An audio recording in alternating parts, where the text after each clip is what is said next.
Okey guys, Assalamualaikum dan salam sejahtera. Sekarang ni Alhamdulillah Abang Fian berada di salah satu projek Reno Mega.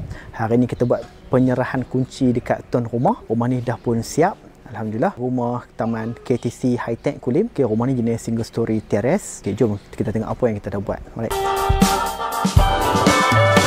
So kalau kita tengok dekat depan ni, kita memecahkan tembok. Asalnya tembok dia untuk satu biji kereta saja. Jadi kita pecahkan dan kita perbesarkan. Alright, design tembok ni yang di request oleh tuan rumah lah. Tuan rumah nak design macam ni. Kita panggil divider ni. Kita ada buat pemotongan sedikit supaya dapat masuk dua biji kereta dengan selesa.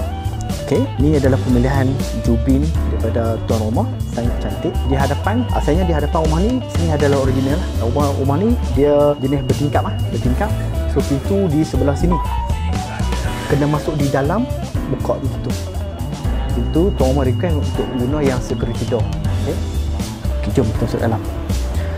Okey, asal di dalam ni ada tembok tembok dan kita dah runtuhkan dah. Dan ni bumbung ni bukan kita punya lah, ini adalah daripada pihak tuan rumah lah. Okey, jadi kita bantu tuan rumah, kita tolong lapik lah. Okey, ni adalah tandas. Jadi tuan rumah ada buat tandas. Okey, setiap owner dia ada berbeza punya cita rasa. Okey, untuk tuan rumah ni, owner dia untuk masuk bedroom kita ada tandaskan toilet bowl. Jadi owner minta kita buangkan, remove toilet bowl tu, dan kita buat pemasangan jubin yang baru untuk bahagian lantai.